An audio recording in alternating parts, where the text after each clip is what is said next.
Migration. For thousands of years, people have migrated to new places. Migration is the movement of people from one place to another. Scientists believe that more than 50,000 years ago, a group of early humans migrated from Africa to Asia. Over many years, their descendants spread slowly across Asia and Europe, each generation going a little further to make new communities and new settlements. Some crossed from Asia to the Americas. There was a theory, the Beringa Land Bridge between Russia and Alaska. It's about 50 miles across the Beringa Strait there, the Bering Strait.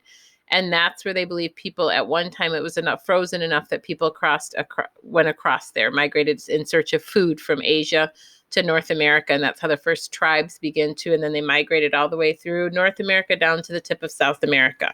Human migration has been studied by demographers and scientists. People often migrate within a country. In modern times, this internal migration has largely been movement to cities from countryside. Before the 1800s, most all settlers were farmers. There were few cities for trade, but most people lived in the countryside. And as immigrants came in the 1800s, they were often moving inland. They would come to the coast to New York City and then move inland to get land of their own to build farms. People generally migrate to cities now to find jobs. So that's called urbanization. When people move towards the cities, we're going to talk about that. People also move from one country to another. When people leave their home country, they emigrate. It starts with an E like exit, which means they exit their country. They emigrate, which means to migrate out of a place. To enter a new country is to immigrate. It starts with I, like into, come into a new country. So when people come into the US from another country, they're immigrants because they immigrate. Or to migrate into a place. So think about the beginning letters, E for exit, I for into, when they're moving into our country. Moving to another country can lead to big changes in a person's life. For example, people moving to a new country may have to learn a new language. And new customs. Mass migration can greatly change a region's culture and society. Migration can also affect a region's government, economy, and environment because you get new ideas for how we should use the environment, how we should earn, what jobs and technology for our economy, and how governments should be run. So America has a history of immigration. People came from all different European countries, and they came for the idea of that American freedom and democracy. Because Europe was going through different times of war, different periods of history.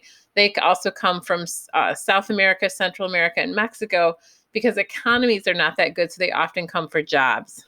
Reasons for migration. People who migrate are often looking for a better life. They move to escape poverty, which is being extremely poor is poverty, and it's often due to economic conditions in your country.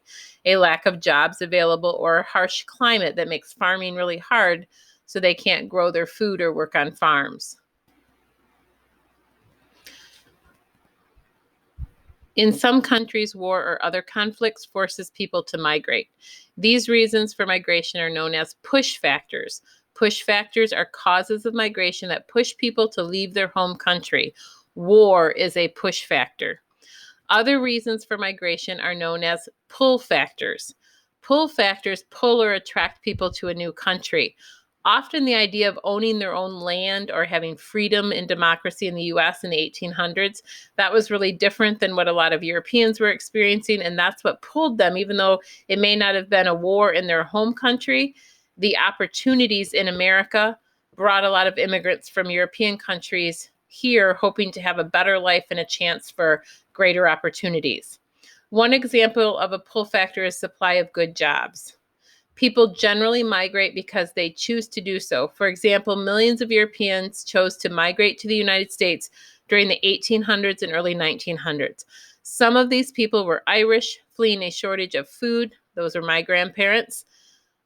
Others were Jews escaping persecution or mistreatment. So people like the story of Joseph that we're reading that came just before World War II was breaking out, as Hitler was beginning to have prejudice and attack the Jewish people in Germany. Many fled. Many made it to the United States for the freedom and the democracy here, and religious freedom is one of them.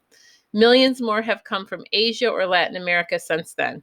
History is also full of involuntary migrations. For the most part, these involve the forced movement of enslaved people. In the late 1400s, European slave traders began buying and selling captured Africans. They shipped most of these enslaved people to the Americas. As many as 10 million enslaved Africans were forced to migrate to Americas. So some of the history is sad, the history of slavery in the United States. As the colonies were developing, they used slaves as free workers, but they were forced, they didn't have a choice to come here and have the heritage.